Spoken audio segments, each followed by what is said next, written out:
चलो देखो, कल मैंने आप लोग को बताया था कि आज नई टॉपिक स्टार्ट करना है ना।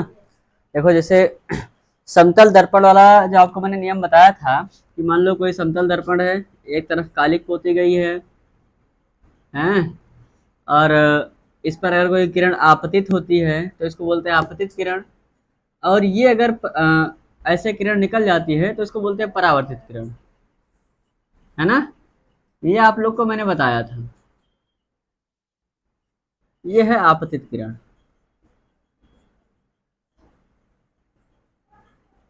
ये दर्पण कैसा था? समतल दर्पण था। मैंने आप लोग को बोला था कि हम दर्पण में दो चीजें पढ़ेंगे, एक समतल दर्पण, एक गोलीय दर्पण।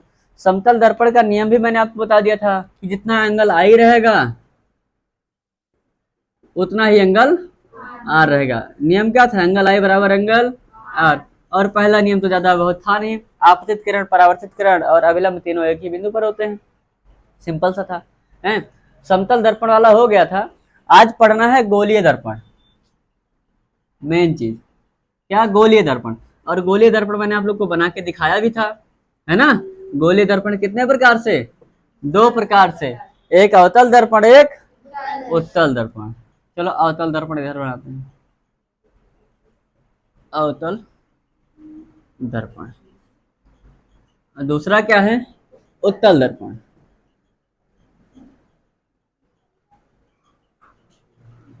सुनिएगा ध्यान से। जिस प्रकार समतल दर्पण के लिए दो नियम थे, है ना, एक एंगल आई बराबर एंगल एक एंगल आर, उसी प्रकार गोलीय दर्पण में अवतल दर्पण के लिए भी नियम है और उत्तल दर्पण के लिए भी नियम है। कुछ नियम ऐसे हैं जो फॉलो करते हैं, है ना, कुछ नियम बनाए गए हैं जिससे हम दर्पण को आसानी से पढ़ सकें। तो पहला नियम क्या है इसके लिए? अवतल दर्पण के लिए पहला नियम ये है कि पहले हम अवतल दर्पण बनाएंगे। ठीक, एक हम अवतल दर्पण बना रहे हैं। अवतल दर्पण में बाहर की ओर कालिक किया रहता है भाग, कलई किया हुआ भाग बाहर की ओर रहता है। एक क्या होता है? मुख्य अक्ष। इसको क्या बोलते हैं? मुख्य अक्ष। ठीक, आप लोग को ये भी पता है यहाँ पे वक्रता केंद्र होता है जिसको हम सी से प्रदर्शित करते हैं। ठीक है, दूसरा यहाँ पे मुख्य फोकस होता है जिसे हम एफ से प्रदर्शित करते हैं। और ये क्या है? फोकस दूरी होता है, ये भी मैंने आप लोग को बताया था। ठीक, ये क्या होता है? ध्रुव होता है जिसको इंग्लिश में पोल बोलते हैं, और इसे हम पी से प्रदर्शित करते हैं। तो अवतल दर्पण का जो पहला नियम है वो ये कहता है, यदि कोई आपतित किरण, क्या? यदि कोई आपतित किरण मतलब अगर कोई प्रकाश की किरण आती है ना, आगे बढ़ते हैं। यदि कोई आपतित किरण मुख्य अक्ष के समांतर आती है, मुख्य अक्ष क्या है? ये वाली लाइन, ये वाली लाइन क्या है? मुख्य अक्ष है। ये अगर लाइन मुख्य अक्ष है तो हमें पता है समांतर लाइन कैसे आती है। यदि कोई प्रकाश की किरण या फिर आपतित किरण मुख्य अक्ष के समांतर आती है, आई बात समझ में? ये क्या है? आपतित किरण। आपतित किरण, आपतित किरण क्या हो रही है? मुख्य अक्ष के समांतर आ रही है। सिंपल सी बात। पहला रूल, यदि कोई किरण मुख्य अक्ष के समांतर आती है, आप देख पा रहे होंगे एकदम मुख्य अक्ष के समांतर आ रही है, तो परावर्तन के पश्चात, अब देखो यहां सतह पे टकरा चुकी है ना, दर्पण पे ये टकरा चुकी है। दर्पण पे टकराने के बाद मैंने आपको बताया था प्रकाश का परावर्तन होगा, समतल दर्पण में भी था और इधर अवतल और उत्तल दर्पण में भी होने वाला है। ठीक है, दर्पण में प्रकाश का परावर्तन होगा और किधर होगा? जिधर से प्रकाश की किरण आई है, सीधी सी बात। अब देखते हैं, प्रकाश की किरण इधर आई है मतलब प्रकाश का परावर्तन भी इसी साइड होगा। फिर से पढ़ते हैं, यदि कोई प्रकाश की किरण मुख्य अक्ष के समांतर आती है तो परावर्तन के पश्चात मुख्य फोकस से होकर चली जाती है। ये आपको लिखना पड़ेगा। फिर से मैं बोलता हूं, डेफिनेशन बोलता हूं, सुनिएगा ध्यान से। यदि कोई प्रकाश की किरण, ये प्रकाश की किरण है, मुख्य अक्ष के समांतर आती है, आ रही मुख्य अक्ष के समांतर, मुख्य अक्ष के समांतर आती है तो परावर्तन के पश्चात इस पॉइंट से टकराया, अब यहां से परावर्तन होगा, परावर्तन के पश्चात मुख्य फोकस से होकर चली जाती है। ये इसका पहला नियम है। पहला नियम क्या? यदि कोई प्रकाश किरण मुख्य अक्ष के समांतर आएगी तो परावर्तन के पश्चात फोकस से होकर चली जाएगी। ये रहा इसका पहला नियम। कॉन्सेप्ट नहीं बदलने वाला है, ये बात नहीं बदलने वाली। जब भी आगे चल के जब आपको केसेस पढ़ाऊंगा मैं, है ना, कितने केस में अवतल दर्पण के जो है प्रतिबिंब बनते हैं, तो वहां पे कुछ केस आएंगे, तो वहां पे आपको यही बताना पड़ेगा या फिर दिया रहेगा कि अगर कोई प्रकाश की किरण मुख्य अक्ष के समांतर आती है तो परावर्तन के पश्चात कहां से होकर जाएगी, तो आपको साफ बोलना पड़ेगा मुख्य फोकस से होकर चली जाएगी। फोकस बोलो या मुख्य फोकस बोलो, मैंने आप लोगों को कल बताया था। रूल नंबर 1, ठीक है। उसके बाद लिख दिया जाए फिर रहने दिया जाए, आप लोग को बात में मैं लिखा दूंगा, लेकिन आप इतना समझिएगा, ठीक है। फिर अब इधर उत्तल नहीं, पहले अवतल दर्पण ही समझते हैं। अवतल दर्पण दोनों समझते हैं, दोनों समझते हैं। चलिए, ये हो गया अवतल दर्पण का पहला नियम, ठीक। पहला नियम है उत्तल दर्पण का। पहले क्या करेंगे? उत्तल दर्पण बनाएंगे। बनाया मैंने, कालिक किया हो भाग, इधर है। ये क्या है? पोल है।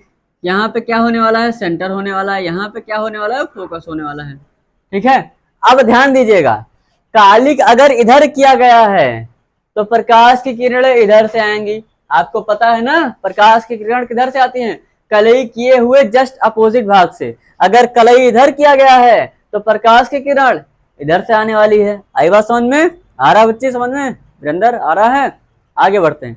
अब इसमें क्या है? यदि कोई प्रकाश किरण, ये मुख्य अक्ष है, मुख्य अक्ष है ना,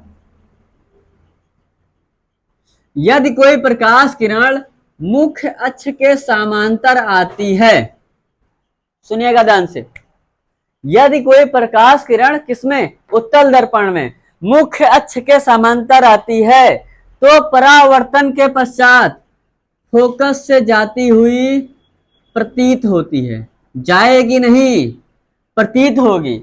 और वास्तव में ये जाती किधर है? ये इधर की ओर ऐसे मुड़ के चली जाती है, क्योंकि आपको ये कॉन्सेप्ट पता है, मैंने स्टार्टिंग में ही बताया था, प्रकाश की किरण जिधर से आएगी उधर ही परावर्तन के पश्चात चली जाएगी, जाएगी नहीं। तो इसमें क्या है? दोनों में कॉन्सेप्ट क्या है? इसमें अगर कोई किरण मुख्य अक्ष के समांतर आएगी तो परावर्तन के पश्चात फोकस से होकर चली जाएगी, है ना। यहाँ पे क्या रहेगा? चली जाएगी।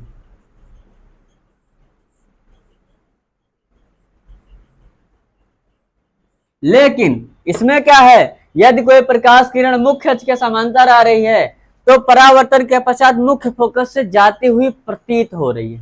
क्या हो रहा है? प्रतीत हो रही है।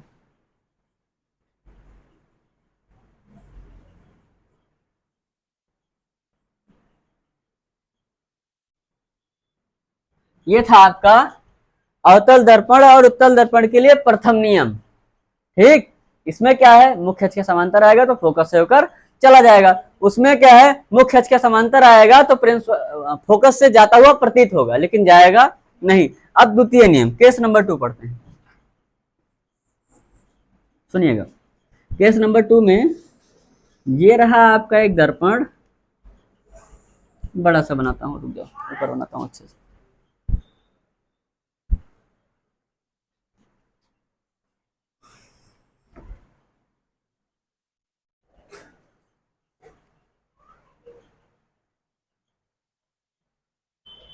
दूसरा नियम, दूसरा नियम सुनिएगा, देखिएगा ध्यान से। अवतल दर्पण, दूसरा नियम क्या कहता है?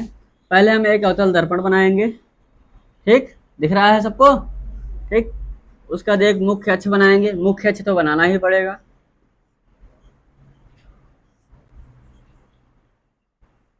ठीक। ये कलाई लगाने वाले हम लोग, और ये रहा इसका पोल, ठीक। ये रहा इसका सेंटर पॉइंट, ये रहा इसका फोकस पॉइंट, ठीक। दूसरा नियम क्या कहता है? दूसरा नियम ये कहता है कि यदि कोई प्रकाश की किरण, सुनिएगा मेरी बात को ध्यान से, यदि कोई प्रकाश की किरण फोकस से आती है, किधर से? यदि कोई प्रकाश की किरण फोकस से आती है, आप लोग बोलिएगा बीच बीच में, तो परावर्तन के पश्चात मुख्य अक्ष के समांतर हो जाती है। हाँ, उसी का जस्ट उल्टा है, पहले वाले नियम का जस्ट उल्टा। पहले वाले नियम में आप देखिए क्या था, समांतर आती थी, फोकस से होकर चली आती थी। दूसरे नियम में क्या है, अगर कोई किरण फोकस से होकर आएगी किसमें, अवतल दर्पण में, तो परावर्तन के पश्चात मुख्य अक्ष के समांतर होकर चली जाएगी। ठीक है, समांतर होकर चली जाएगी। अब केस नंबर 2 इसमें पढ़ते हैं, उत्तल दर्पण में। एक हम बनाने वाले हैं उत्तल दर्पण।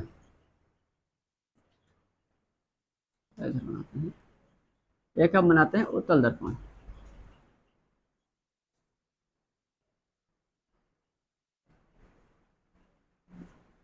ये रहा मुख्य अक्ष,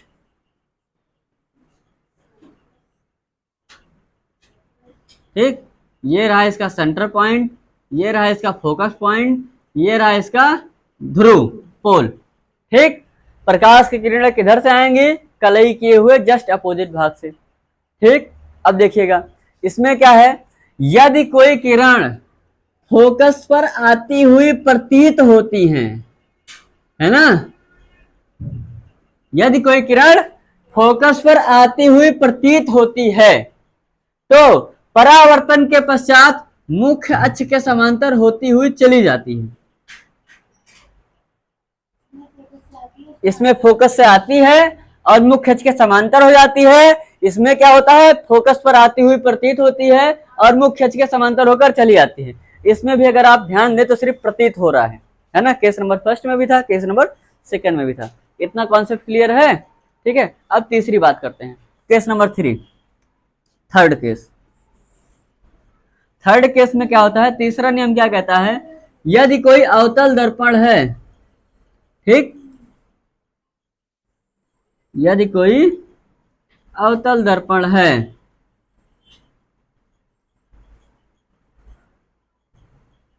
ये रहा इसका पोल वाला पॉइंट, ये रहा इसका फोकस वाला पॉइंट और ये रहा इसका सेंटर वाला पॉइंट। ठीक, केस नंबर 3 सुनिएगा ध्यान से आप लोग।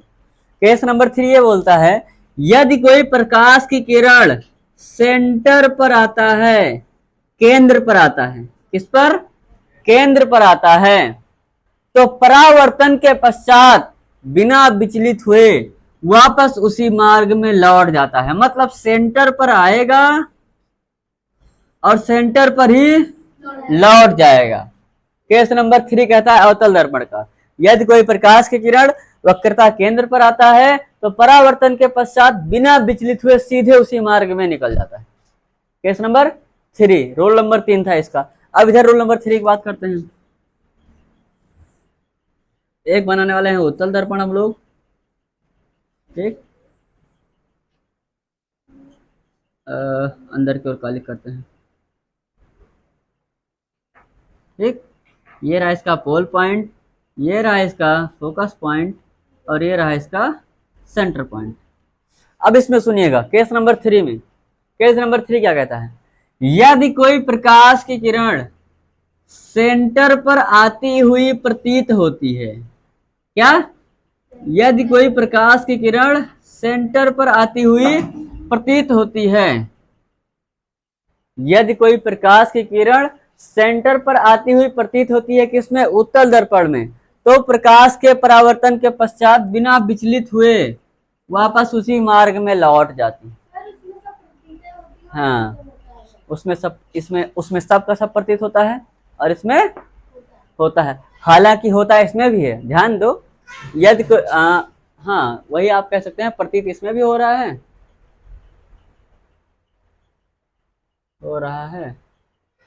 और प्रतीत इसमें भी हो रहा है। बस कॉन्सेप्ट यही है, थोड़ा सा कंफ्यूजिंग होता है। अगर आपको 3 नियम इसके, अवतल दर्पण, अवतल को बोलते हैं कॉनकेव, कॉनकेव मिरर, इसको बोलते हैं कॉन्वेक्स मिरर।